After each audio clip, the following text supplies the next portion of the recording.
얼마 전에 제가 로봇 청소기에 대해서 호들갑을 떤 적이 있었습니다.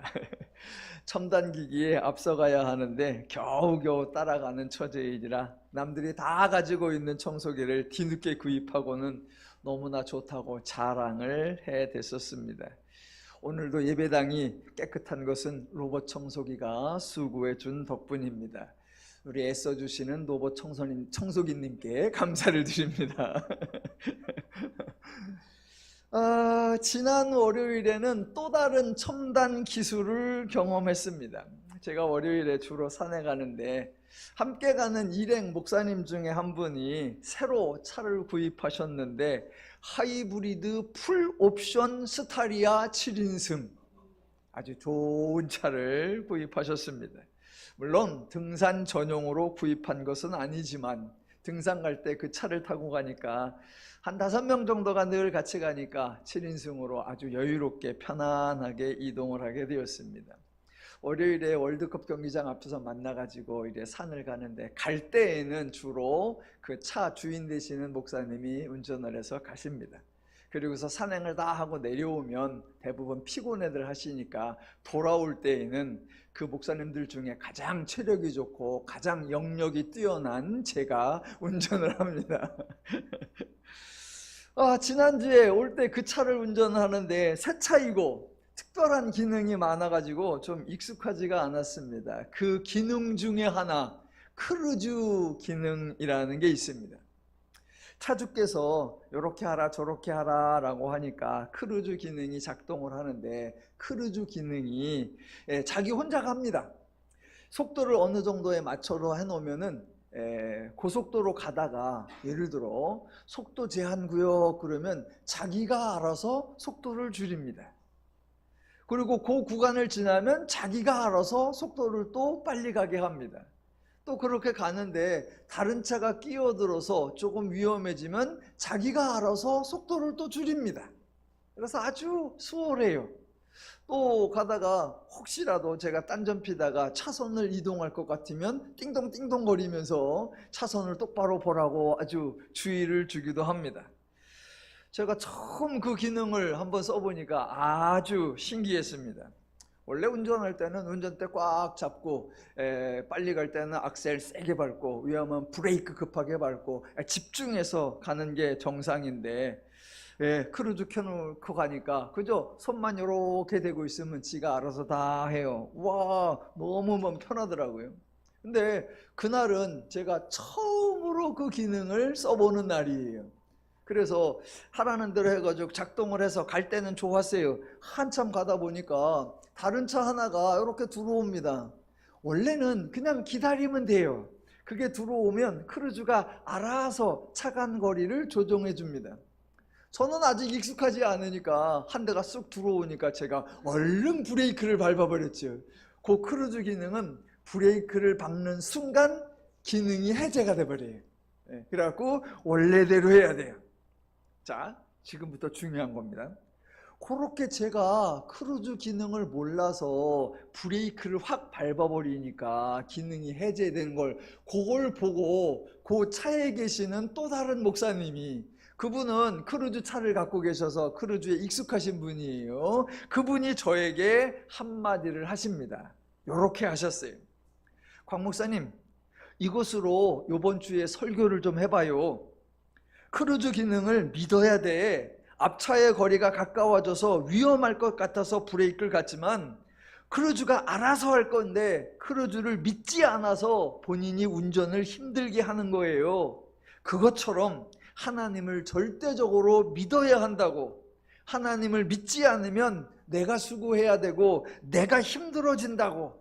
그만큼 믿음이 중요하다고 설교해봐요. 그러니까 차에 타고 갔던 다른 목사님들도 와, 그거 좋은 설교 자료네. 우리가 산에 놀러 다니는 게 아니라 설교 준비하러 다니는 거죠? 그러면서 한바탕 웃었습니다. 그래서 실제로 오늘 설교에 크루즈 이야기를 하고 있습니다. 제가 그 얘기를 딱 듣는 순간 그래, 한번 이 얘기를 해야 되겠다라고 하는데 대신 설교하는 방향이나 설교하는 내용은 조금 달라야겠구나라고 했어요.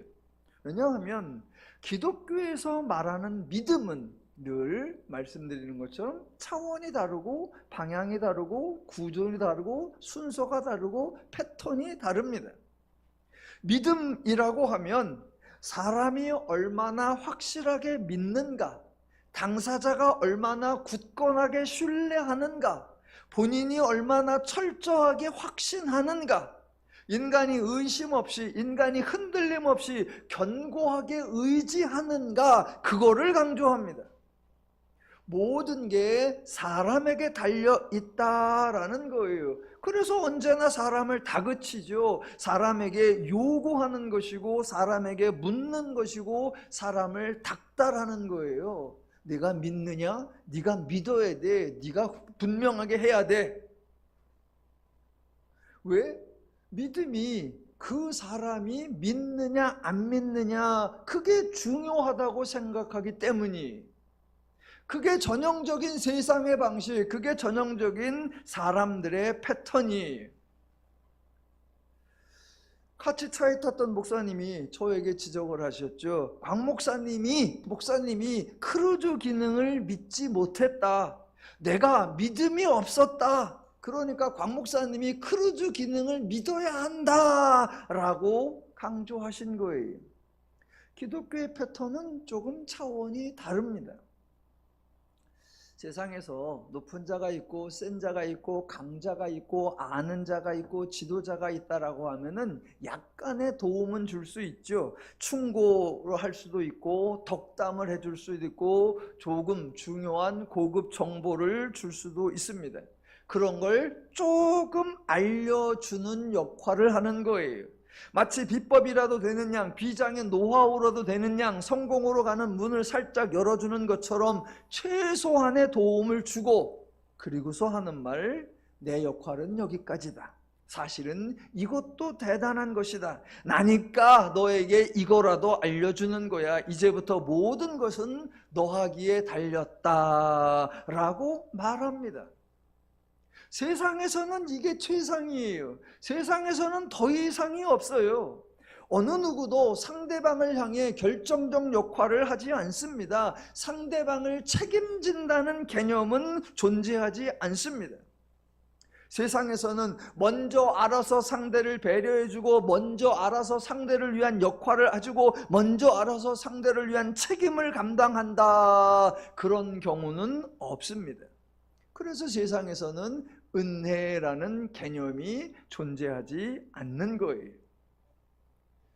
혹시라도 내가 도움이 필요하면 내가 상대방에게 도움을 달라고 간절히 부탁을 해야지요. 그렇게 부탁할 때 저를 좀 책임져 주십시오, 이런 부탁은 애시당초 가능하지도 않고, 조금만 도와주십시오, 조금만 힌트를 주시든가 조금만 여지를 주십시오, 그거라도 해주시면 나머지는 제가 죽도록 해보겠습니다 하지요. 그런 부탁조차도 사람의 자존심을 다 내려놓아야 겨우 가능하죠. 이거는 냉정한 게 아니고 야박한 것이 아니고 인간의 실상이고 인간의 한계이지요. 저나 여러분이나 감히 어느 누가 상대방의 삶에 결정적 역할을 하고 싶어 하고 심지어는 책임지는 역할을 할 수 있을까요? 당연히 하려고 하지도 않고 혹시 하고 싶어도 할 수가 없습니다. 그런데 기독교는 다르죠. 순서가 다르고 구조가 다르고 방식이 다르고 역할이 다르고 내용이 다르고 원리가 다르죠. 그래서 기독교에서 믿음을 언급할 때에는 사람에게 내가 믿느냐라고 묻는 것이 아닙니다. 내가 믿느냐라고 그 사람에게 묻는 것이 아니라 하나님이 그 사람으로 하여금 믿을 수 있게 하셨느냐, 이게 중요한 거예요. 사람은 대상이에요. 그 사람이 믿음의 주체가 아니고 그 사람이 믿느냐 믿지 않느냐를 결정하는 핵심 요소가 아닙니다. 모든 것이 사람 하기에 달려있는 것이 아니에요. 기독교의 믿음에서 주체 핵심은 바로 하나님이십니다. 그래서 믿음과 관련된 모든 사역도 하나님이 하시는 거예요. 하나님이 그 사람이 믿을 수 있도록 설명해 주셔야 하고, 하나님이 경험시켜 주셔야 하고, 하나님이 납득을 시켜 주셔야 하고, 하나님이 이해하게 해 주셔야 하고, 결국 그 사람이 믿을 수 있도록, 신뢰할 수 있도록, 의지할 수 있도록 하나님이 만들어 내셔야 하는 거예요. 이게 기독교에서 하나님의 역할이고 하나님의 책임입니다. 세상에서는 네가 믿느냐라고 상대방에게 질문해요. 그러나 기독교에서는 하나님이 내가 저들이 믿을 수 있도록 충분하게 계시하여 주었는가? 라고 하나님 스스로 질문하시는 거예요. 제가 예전에 이제 신학교나 이런 데 가서 강의를 할 때 제 표현이 조금 독특하게 해서 학생들이 질문하곤 했어요. 그 표현이 뭐였냐면, 뭔가 강의를 하고 나면 알아들었어? 학생들 이해했어요? 납득이 돼? 깨달았어? 대부분 이렇게 질문을 하는데, 저는 설명을 한참 하고 나서는 늘 이렇게 말을 했습니다. 제가 이해가 되도록 잘 설명을 했나요? 제가 납득이 되도록 잘 풀이를 했나요? 그 학생이 그런 표현을 안 들어봤어요. 늘 정신 차려, 똑바로 들어, 이해해, 알아들었어? 추궁하는 소리를 들었는데, 제가 강사로 와서는 제가 설명을 잘 했나요? 제가 납득이 되게 설명을 했나요? 예, 이게 바로 하나님이 하시는 패턴이에요. 너희가 믿느냐? 너희가 믿음이 있느냐? 너희가 신뢰하느냐? 상대방을 추궁하고 닥달하는 것이 아니라 내가 충분하게 설명해 주었는가? 내가 납득이 될 만하게 계시를 해 주었는가? 그러니까 기독교에서는 인간에 대하여 내가 잘 믿었구나 라고 상대방을 칭찬하면서 상을 주는 경우가 없고, 내가 믿음이 없구나 라고 상대방을 지적하면서 벌을 주는 경우가 없습니다. 그러니까 세상의 방식과 하나님의 방식의 차이가 나는데, 이 차이는 인간에 대한 이해에서부터 출발합니다. 세상에서는 인간을 죄인이라고 선언하지 않습니다. 대신 기독교는 인간을 죄인이라고 선언합니다. 기독교가 인간을 죄인이라고 선언하는 것은 인간을 죄인으로 몰아세우는 것이 아니라 인간에 대하여 바르게 정확하게 이해를 하는 거예요. 상대를 죄인으로, 인간으로 이해를 했으니까 이제부터 저들은 하나님에 대하여 죽은 자고, 저들은 하나님에 대하여 무지한 자고, 저들은 하나님에 대하여 모르는 자다라고 파악을 했으니까 이제부터 모든 수고, 모든 노력, 모든 역할, 모든 책임을 하나님이 감당하시는 거예요. 그래서 믿음과 관련하여 기독교에서는 인간에 대한 비난이 없습니다. 인간에 대한 지적이 없어요. 인간에 대한 추궁이 없어요. 인간에 대한 책망이 없어요. 인간에 대한 징계가 없어요. 인간에 대한 형벌이 없습니다. 자, 죄를 지었으면 벌을 받는 게 마땅하다라고 하는 세상적인 생각과, 하나님은 죄인이 죄를 지어도 벌을 주시지 않는다라고 하는 기독교의 내용을 잘 이해하셔야 합니다. 많은 분들이 기독교에서 말하는 죄인과 형벌, 죄와 벌에 대하여 오해를 하시는 것 같습니다. 세상에서는 인간이 죄를 지으면 벌을 받는다라고 생각합니다. 당연하죠. 죄를 지었으면 벌을 받아야죠. 대신 그 사람이 벌을 다 받았으면 죄인이라는 신분에서 벗어나지요. 왜? 죄값을 치루었기 때문에. 아주 단순하게 예를 들어 봅시다. 어떤 사람이 죄를 범해서 유치장에 들어갔습니다. 들어가 있는 동안 상대방하고 합의를 합니다. 그래서 얼마 보상금을 물어주고 나면 그러면 유치장에서 나와요. 더 이상 죄인이 아니에요. 만약 합의가 잘 안 된다 그러면 정해진 기간 동안에 유치장에 구금되어서 형기를 다 채우죠. 그렇게 형기를 채우고 나오면 됩니다. 더 이상 죄인이 아니에요. 왜? 값을 치루었으니까.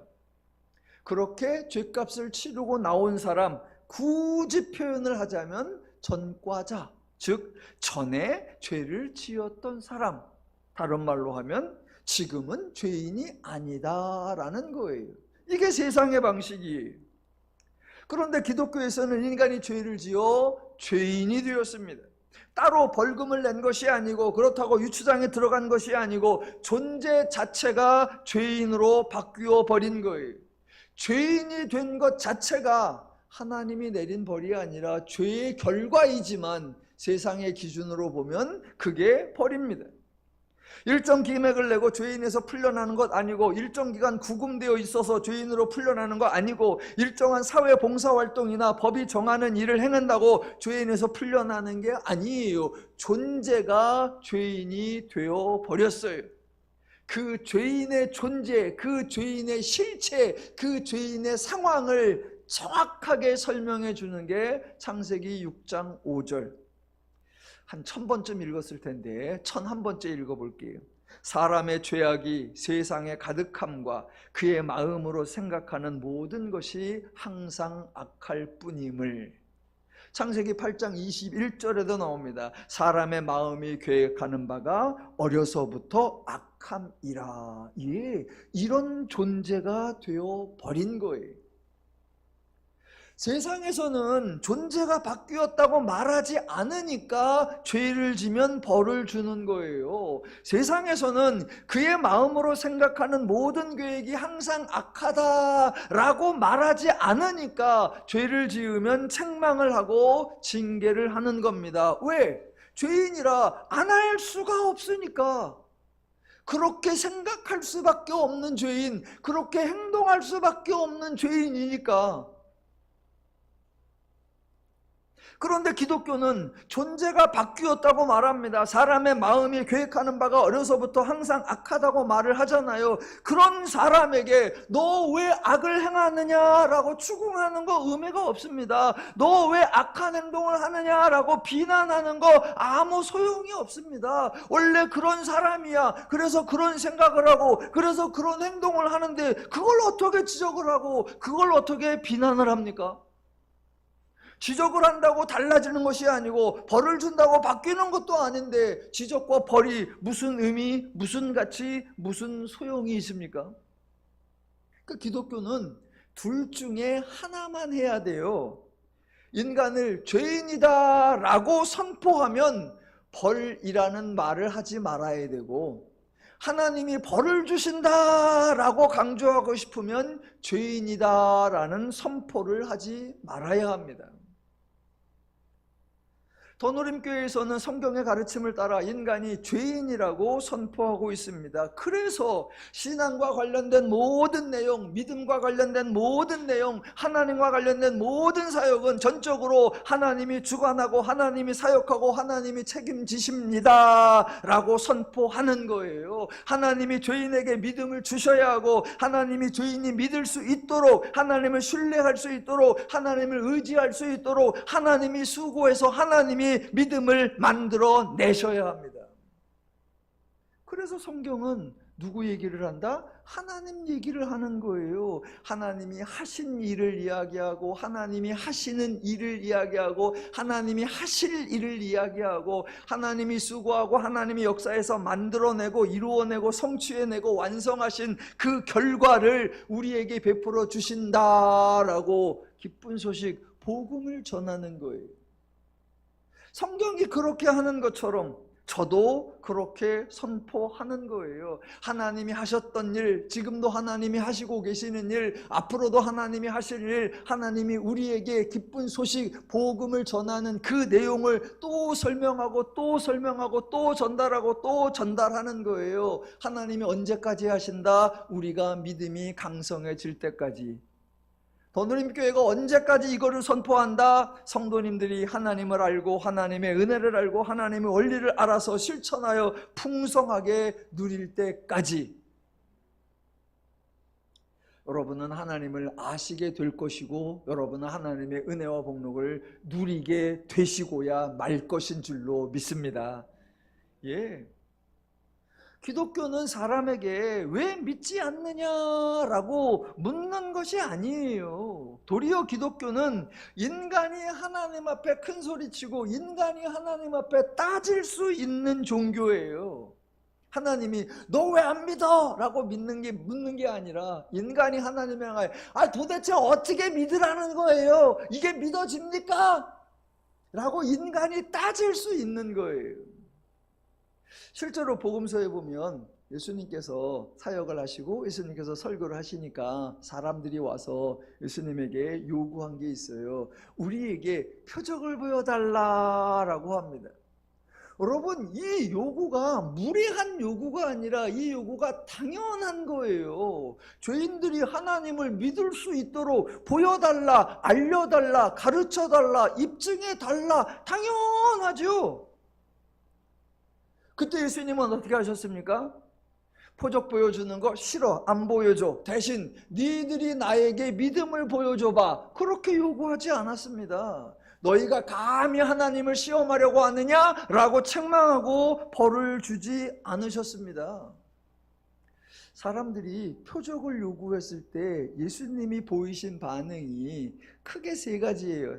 순서적으로 첫째, 예수님은 이미 표적을 행하고 계셨습니다. 예수님이 행하고 있는 사역들은 아무나 할 수 있는 것이 아니었습니다. 주변에서 이 사람 저 사람이 아무 때나 하는 거 아니었어요. 병든 자를 치유하셨습니다. 그런데 의사가 하는 거하고 전혀 달랐습니다. 귀신을 쫓아내는 사역을 하셨습니다. 그런데 무당이 하는 것과 완전히 달랐습니다. 예수님이 하시는 사역 자체가 다 표적이었어요. 오병이어를 행하신 것 표적이었고, 바다 위를 걸으시는 것 표적이었고, 바람을 단단케 하는 것 표적이었고, 더 나아가 죄인의 집에 들어가 죄인들과 어울리는 것 그것도 표적이었고, 모든 게 다 표적이었습니다. 예수님은 이미 표적을 보여주고 계셨어요. 그랬는데 사람들이 표적을 요구해요. 예수님이 표적을 계속 행하십니다. 왜? 표적을 행하지 않는 것이 아니라 이미 진행되고 있는 표적을 너희가 이해하지 못하는 거다라는 걸 확인시켜 주는 거예요. 예수님은 달라지지 않았습니다. 그동안은 표적을 하나도 안 행하시다가 사람이 표적을 요구하니까 그때서 표적을 행하셨느냐? 아니요.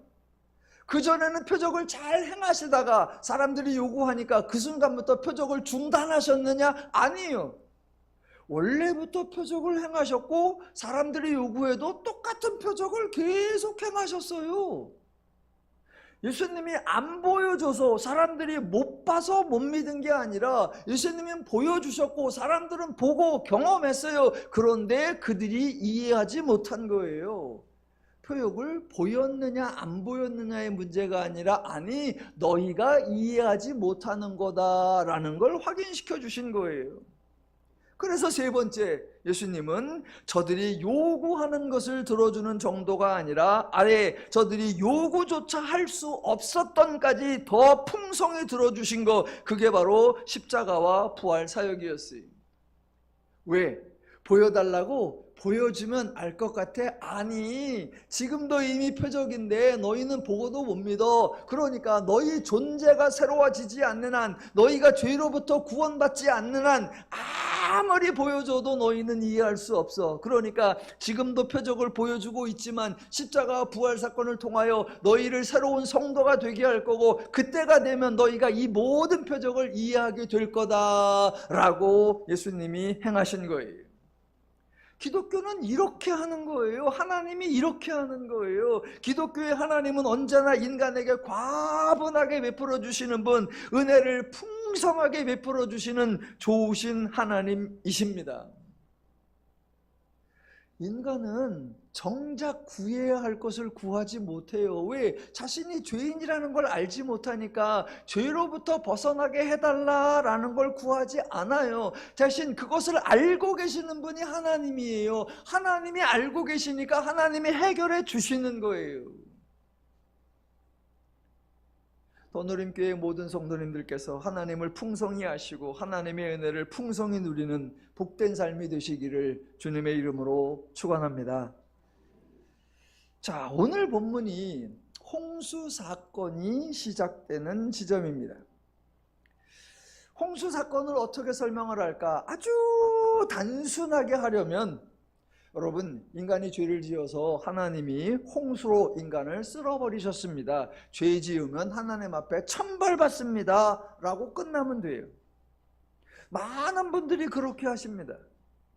만약 저와 여러분이 창세기를 순서적으로 강해하는 것이 아니라 오늘은 여기 본문 정해서 여기 설교를 하고 다음 주에는 다른 본문 정해서 다른 설교를 하고 그러면 인간이 죄를 지어서 하나님이 홍수로 벌 준 거야 라고 해버리면 돼요. 그렇지 않으면 아예 홍수 본문은 설교 본문으로 정하지 않고 그냥 건너뛰면 됩니다.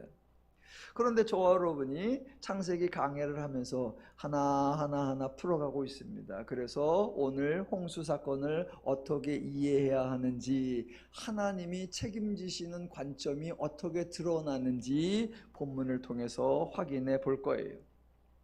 자, 한번 생각해 보십시오. 저와 여러분이 기독교인이 아니라고 합시다. 성도가 아니라고 합시다. 교회를 다니지 않는다고 생각을 해봅시다. 그러다가 어느 날 성경을 하나 가지게 되어서 성경을 한번 읽어보자 라고 하는데 그 읽어보니까 구절이 창세기 6장이었다라고 생각해봅시다.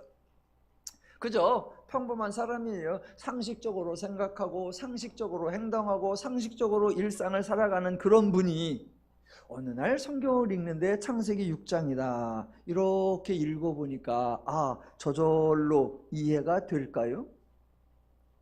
읽어보니까 이런 얘기구나 수긍이 될까요? 납득이 될까요? 창세기 6장 5절에 나오는 이야기하고 창세기 6장 7절에 나오는 이야기가 자연스럽게 연결이 된다고 받아들여질까요? 창세기 5절, 6장 5절, 이래서 창세기 6장 9절 이런 결과가 왔구나 라고, 이야 과연 하나님의 말씀이신 성경이라 그런지 너무나 옳은 이야기만 나온다 라고 고개가 끄덕여질까요? 저는 안 됩니다. 한번 보세요. 5절. 사람의 죄악이 세상에 가득함과 그의 마음으로 생각하는 모든 계획이 항상 악할 뿐인데 이런 사람에 대하여 땅 위에 사람 지으셨음을 한탄하사. 하나님이 이렇게 만드셨습니까? 만약 하나님이 이렇게 만드셨다면 한탄을 하실 게 아니라 하나님이 벌을 받으셔야 됩니다. 어떻게 이따위로 만들어 놓으셨습니까? 하나님이 이렇게 만들지 않았는데 인간이 타락해서 이렇게 악한 존재가 되어버렸는데 그런 인간에 대하여 7절에서 내가 창조한 사람을 내가 지면에서 쓸어버리되 라고 하면 됩니까? 아니 시각장애인이라 앞이 안 보이는 사람에게 똑바로 보고 다녀 라고 하면 말이 안 됩니다. 미국 사람에게 왜 한국말을 못 알아들어? 라고 하면 말이 안 됩니다. 흑인에게 피부색이 왜 검으세요? 그러면 말이 안 됩니다. 사람의 마음이 계획하는 바가 어려서부터 악함이다 라고 해놓고는 노아는 의인이요 당대의 완전한 자라 라고 하면 말이 안 됩니다.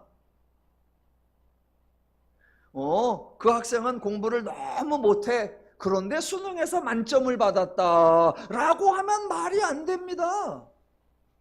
아이고 그 친구는 운동신경이 전혀 없어. 그저 몸 움직이는 게 곰탱이 같아 라고 해놓고는 올림픽에서 금메달을 땄습니다 라고 하면 말이 안 됩니다. 지금 성경에 기록되어 있는 그대로만 본다면 이거는 성경이어도 말이 안 되고 하나님 말씀이어도 말이 안 되고 그냥 일반 서적이어도 말이 안 됩니다. 제가 설교 준비하면서 늘 주석을 참고해요. 내가 하는 말이 맞나 확인을 하기도 하고 내가 모르는 것을 설명해 주기도 하나라고 해서 주석을 늘 점검을 해요. 창세기 강의를 하면서 주석을 비싼 걸 여러 개를 샀어요. 그래서 매 토요일마다 설교 준비를 어느 정도 끝내놓고는 점검을 해요. 제가 가지고 있는 주석 중에 하나, 창세기 두꺼운 게 있습니다. 거의 6만 원씩이나 주고 산 건데 그 책이 저자가 있어요. 그러면 책갈피의 저자 서문에 이렇게 나옵니다. 이 학자가 현재 살아있는 전 세계의 구약학자 중에 가장 유명한 학자예요. 그 사람 전공이 창세기예요. 그래서 창세기 주석을 썼어요. 이 주석책이 얼마나 유명하다고 훌륭하다고 했느냐면 2002년도에 미국 복음주의 출판협의회 그런 데서 수여하는 골드 메달리언 어워드, 좋은 책이라는 상을 받은 그런 창세기 주석책이에요. 그런 유명한 저자가 쓴 주석이라 그런 상을 받았고 그 책을 우리나라에 가져와서 번역을 했는데 이 번역자가 또 우리나라에서 유명한 구약학자이고 여러 신학교에서 강의를 하고 있고 저도 그 양반 특강을 들어보기도 했고 신학계에서 나름 목소리를 높이고 계신 분입니다. 그런 유명한 학자가 그런 훌륭한 책을 써서 그런 유명한 분이 번역을 해가지고 나와 있는 책, 그 중에 제가 이 홍수 사건에 관련된 부분을 읽어보니까 이렇게 써 있습니다. 그대로 제가 읽어볼게요. 하나님은 노아를 신뢰할 수 있을까? 분명히 하나님은 그 언약의 창시자이지만 이 언약은 노아의 충실한 이행 없이는 효력이 발휘될 수 없다. 만일 노아가 방주를 지어 승선하지 않는다면 노아와 모든 생물은 멸망할 뿐만 아니라 아담을 통해 땅을 정복한다는 하나님의 목적과 여자의 씨를 통해 뱀을 무찌르겠다는 구원의 약속도 소멸될 것이다. 구원사의 미래는 노아의 믿음에 달려있다. 제가 읽고 깜짝 놀랐습니다. 어떻게 이렇게 어마어마한 오해와 왜곡이 가능할까? 아니, 현재 가장 저명하다고 하는 학자가 가장 탁월하다고 쓴 그 책에 이렇게 기록되어 있어요. 제가 한 번을 읽고 두 번을 읽고 그리고 나서 결국은 어떻게 했을까요? 볼펜을 들고 X표를 세게 긋죠. 아니요. 구원사의 미래는 노아의 믿음에 달려있다? 아니요, 택도 없습니다. 구원사의 미래는 누구에게 달려있다? 하나님에게 달려있다. 아이고, 그래도 노아가 없었으면 안 됐잖아요. 아니요, 노아가 없었으면 어떻게 된다? 암시랑 또 한다. 노아가 없어도 아무 상관없다. 복음서의 표현으로 예를 들어준 적이 있죠. 너희가 하나님을 찬양하지 않으면 이 돌들로도 소리 지르게 하리라. 노아가 배를 안 지어 하나님이 다른 방법으로 만들어내시고 노아가 배를 안 타 하나님이 다른 방법으로 해내시고 어느 누구도 나서지 않아 하나님은 돌멩이로도 하나님은 나무떼기로도 모든 것을 해낼 수 있는 거예요. 모든 건 누구에게 달렸다? 하나님에게. 그런데 어떻게 기독교가 구원사의 미래는 노아의 믿음에 달려있다 이렇게 말할 수가 있나? 전혀 그렇지 않습니다. 자, 지난주에 오늘 본문을 이해할 수 있는 중요한 단어로 부패하여라는 단어를 설명드렸습니다. 인간이 부패하여 땅이 부패했다. 즉 세상이 부패했다. 그렇게 인간이 부패하고 세상이 부패하니까 그 결과로 끝날이 이르렀다라고 말씀드렸습니다. 여기 나오는 부패하여라는 단어가 본문에는 멸하리라 또는 멸절하리라 라고 번역되어 있다고 했습니다. 너희가 부패하여 세상을 부패하게 해서 너희가 세상을 멸절시킨다라고요. 자신들이 한 행동으로 말미암아 자신들이 망하는 것을 뭐라고 합니까? 자멸이라고 합니다. 성경에 나오는 많은 사건들은 죄인들이 자멸하는 경우입니다. 죄인이 죄된 행동을 해서 나쁜 결과를 자초하고 그래서 저절로 불행을 당하고 고난과 시련과 역경을 당하는 거예요. 인간이 자멸하는 거예요. 결단코 인간이 죄를 행하니까 하나님이 심판해서 하나님이 징계와 형벌을 내려서 인간을 불행하게 만드는 역사가 아닙니다.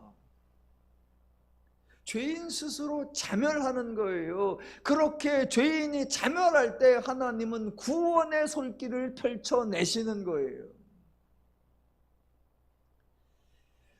지난주 중에 한 2주 동안 자멸하는 경우 두 가지를 봤어요. 그냥 하나 예를 들어볼게요. 우리나라 여자 운동선수 중에 세계 랭킹 1위인 선수가 있습니다. 물론 양궁도 잘해가지고 세계 랭킹 1위가 있고 쇼트트랙에서도 우리나라 여자 선수들 잘해갖고 세계 랭킹 1위가 있지만 너무나 압도적으로 오랜 기간 세계 랭킹 1위를 지키고 있는 대단한 여자 선수가 하나 있습니다. 배드민턴의 안세영이라는 선수. 예, 올림픽에서 금메달도 땄고요. 작년에는 여러 대회를 나가가지고 자그마치 11대회나 11번 우승을 해서 배드민턴 역사의 여자 선수 부분 신기록을 세웠어요. 한 해에 11번 우승을 해내는 엄청난 선수. 그런 선수가 얼마 전에 한 2주 전에 세계 배드민턴 대회 중에 가장 권위가 있고 가장 상금이 많은 대회가 영국에서 주관하는 전영 오픈, 올 잉글랜드 오픈 대회예요. 그 대회에 나갔어요. 작년에 우승을 해서 올해 또 우승을 해서 2연패가 가능할 거다라고 예상을 했는데 결승에서 졌어요. 준우승을 했어요. 물론 준우승도 잘했죠. 그런데 저도 그 경기를 봤는데 그동안은 이 선수가 젊고 체력이 좋으니까 상대방을 진 빼는 작전을 해요. 그러니까 쉽게 공격을 안 하고 상대방을 공격하게 해. 계속 받아내. 상대방이 뛰게 만드는 거예요. 그래갖고 1세트는 지는 경우가 많아요. 1세트는 한 21대 15, 21대 17 이렇게 지는 동안 상대방을 녹초를 만들어놔. 그래갖고 상대방이 이제 다 지쳐서 2세트부터는 이제 막 갖다 공격을 해야 되는 거예요. 그래서 21대 10, 21대 5 마구잡이로 이겨. 그게 이제 안세영의 캐릭터였어요. 그런데 이번 전용 오픈에서는 패턴을 좀 바꿨나 봐요. 본인이 먼저 공격을 시도했습니다. 본인이 공격을 의도해서 따면 공격 포인트가 되고 내가 했는데 점수를 잃으면 에라 또는 범실이라고 하잖아요. 이번 결승전에는 본인이 공격을 시도하니 범실이 너무 많아요. 상대방이 공격을 잘해가지고 상대방이 점수를 따가면 그건 그런데 본인이 실수를 계속해서 본인이 실수를 많이 내줘요. 그러더니 결국 1세트도 지더니 2세트도 졌어요. 본인이 공격을 해서 본인이 아웃을 시키고 본인이 네트에 쳐받고 본인이 실수를 해서 본인이 점수를 내줘서 본인이 졌어. 그걸 뭐라고 한다? 스포츠에서는 쓰지 않는 용어지만 그게 자멸이에요. 자멸. 이 선수가 경기 중에 실수를 많이 했다고 해서 감독이나 코치가 우승을 못하게 한 게 아니고 이 선수가 에러를 많이 했다고 해서 심판이 패배라는 벌을 내린 게 아니에요. 자기 행동에 의한 결과 말 그대로 자멸입니다. 저도 안세영 선수를 되게 좋아하는데 자멸하는 모습을 보고 많이 속상했어요. 하나 더, 지난 주간에 스포츠 얘기 하나만 더 할게요.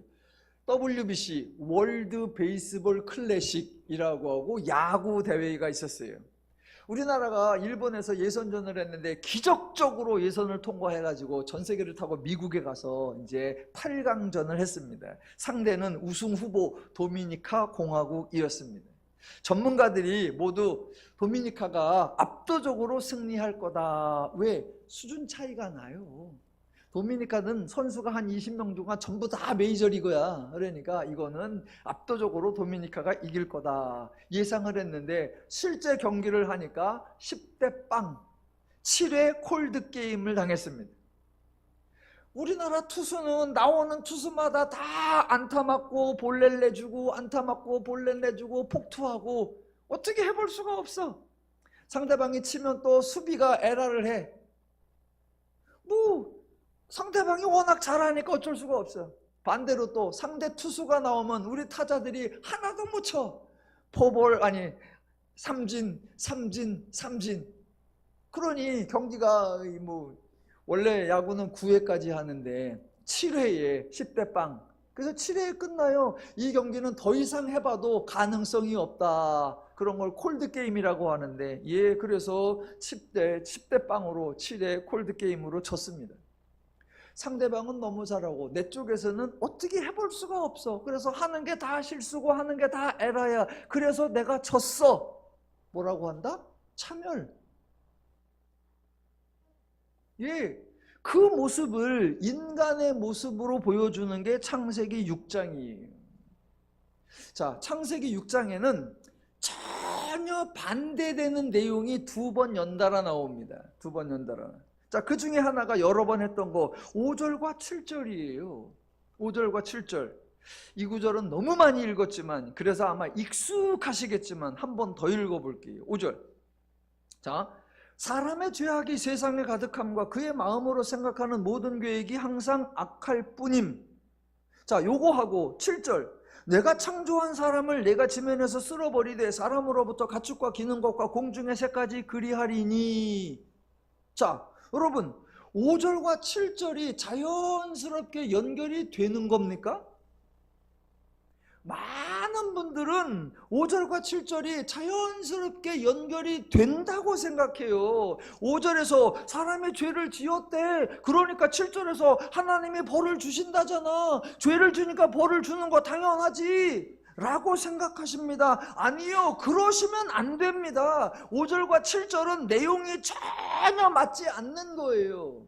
왜? 5절에 뭐라고 했다? 사람의 마음으로 생각하는 바가 항상 악하다. 어려서부터 악하다. 그런 존재예요. 그런 존재가 악을 행했다고 그런 존재를 쓸어버리면 그 존재는 어쩌란 말이에요? 아니, 그런 존재라, 그런 수준이라, 그런 상태라, 그런 생각을 하고 그런 행동을 해. 그것밖에는 할 줄 몰라.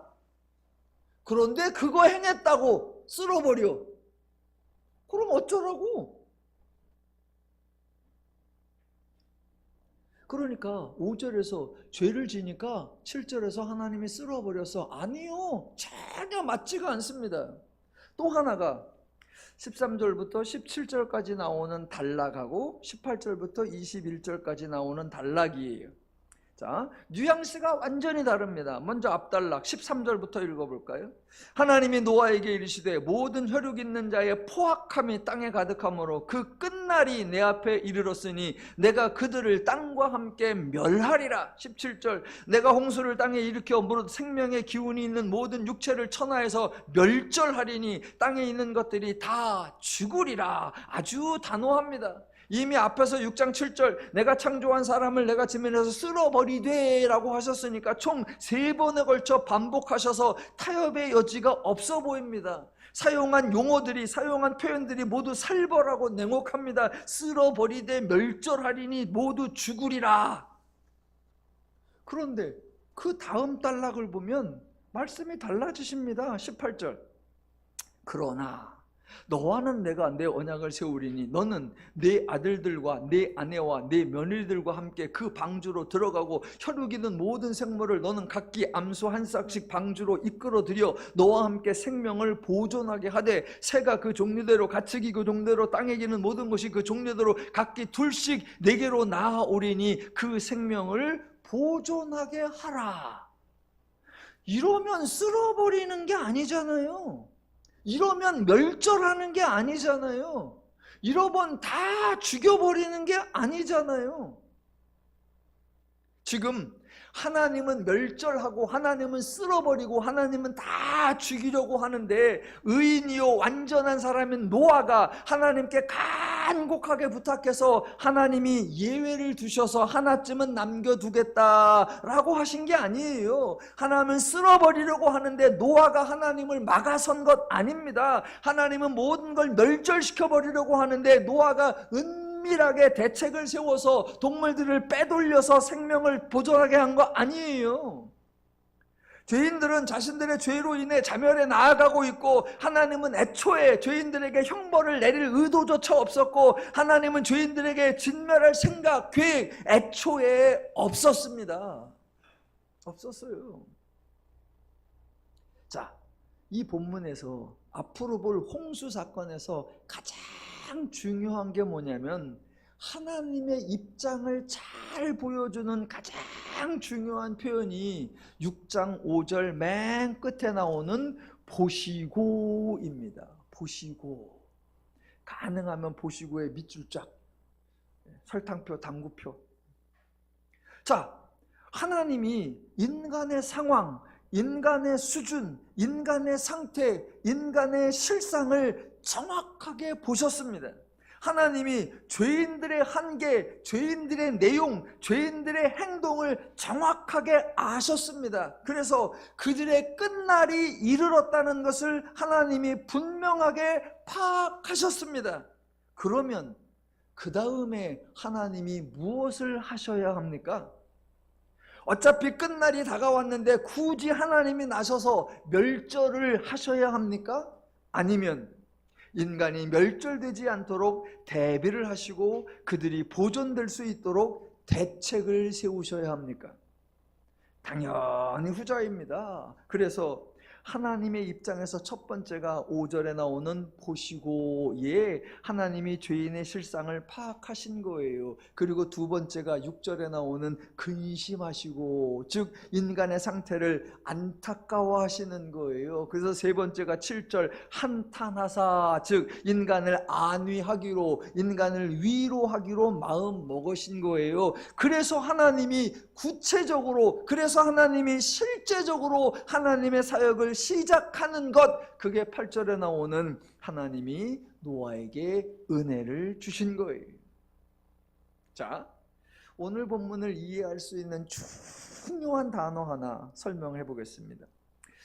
여러분은 이미 히브리어 단어를 여러 개를 알고 계십니다. 여러분은 헬라어 단어도 여러 개를 알고 계세요. 히브리어 아시는 거, 여호와 라파 알고 계시죠? 여호와 이레 알고 계시죠? 여호와 니시 알고 계시죠? 다 히브리어입니다. 여러분 헬라어도 잘 아세요. 그리스도, 이거 헬라어입니다. 임마누엘, 이거 헬라어입니다. 마라나타, 이거 헬라어입니다. 에클레시아, 이거 헬라어입니다. 코이노니아, 이거 다 헬라어입니다. 여러분은 그 뜻도 다 알고 계십니다. 여호와 라파, 치료하시는 하나님. 여호와 이레, 준비하시는 하나님. 여호와 니시, 여호와는 나의 깃발.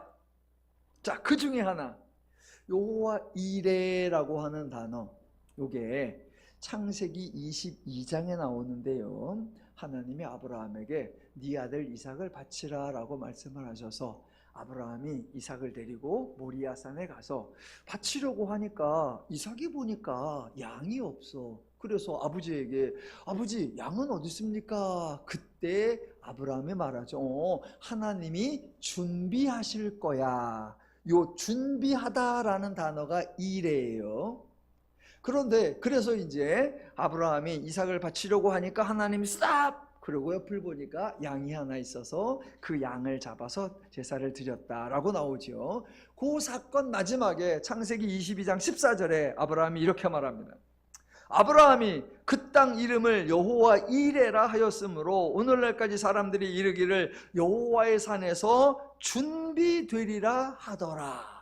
요 준비되리라, 요 단어가 히브리어로 이레입니다. 이레. 그런데 요 이레, 준비되다라는 단어가 오늘 6장 5절 마지막에 나오는 보시고, 그 단어하고 똑같은 단어입니다.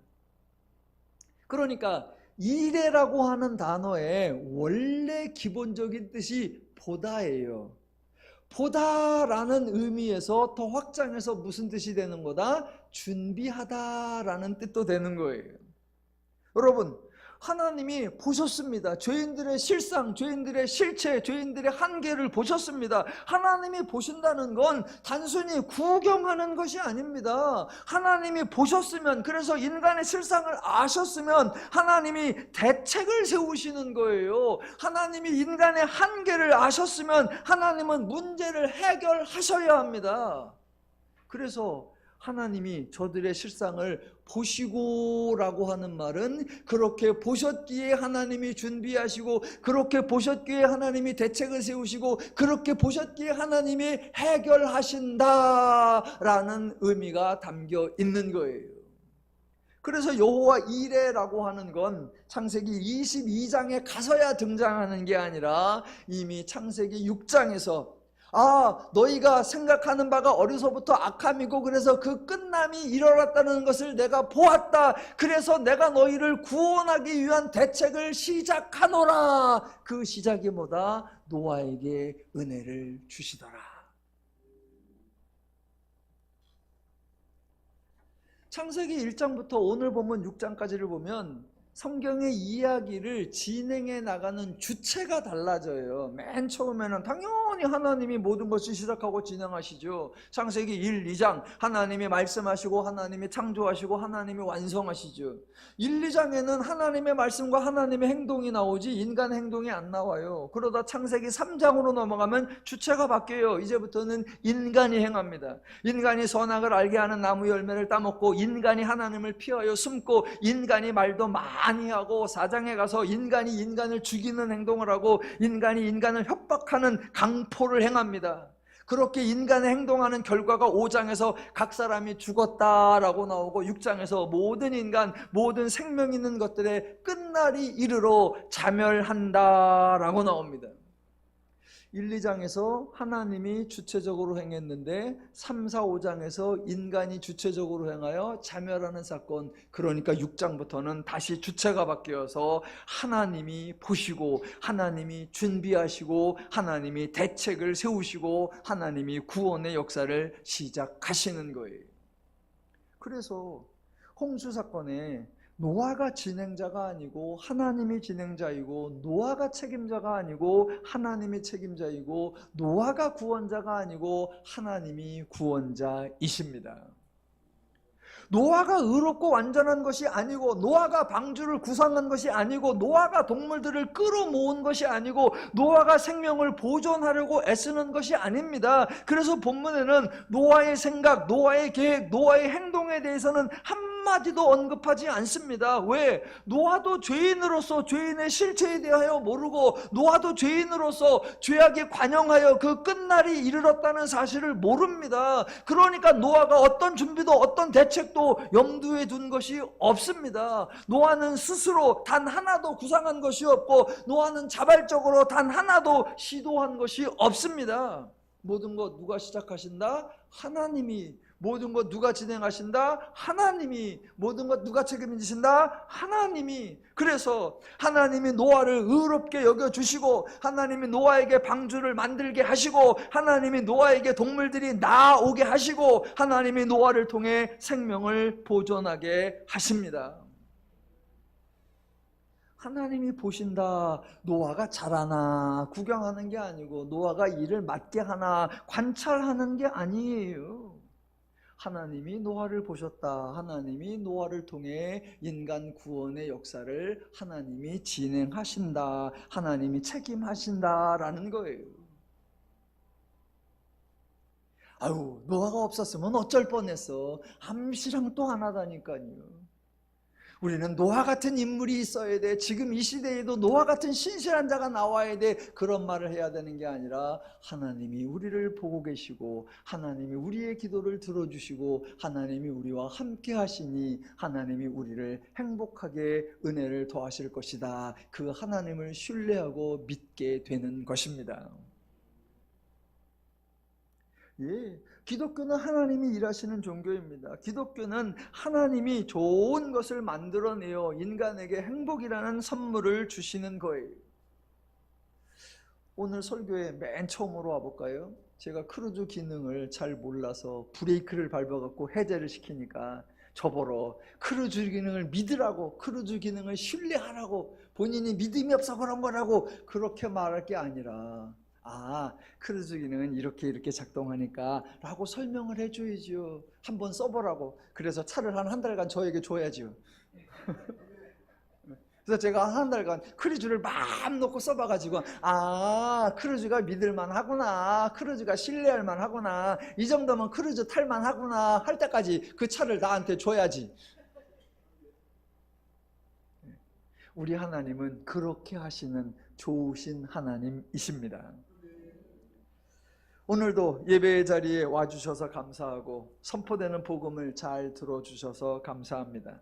매주마다 하나님의 복음이 저와 여러분의 심령에 차곡차곡 쌓여가고 있고, 저와 여러분이 복음에 스며들고 있고, 저와 여러분의 믿음이 건강하게 자라나고 있습니다. 더느림교회 모든 성도 여러분, 하나님을 아시고 하나님의 말씀대로 행하셔서 하나님의 은혜와 복락을 풍성히 누리며 사시기를 주님의 이름으로 축원합니다. 기도하겠습니다.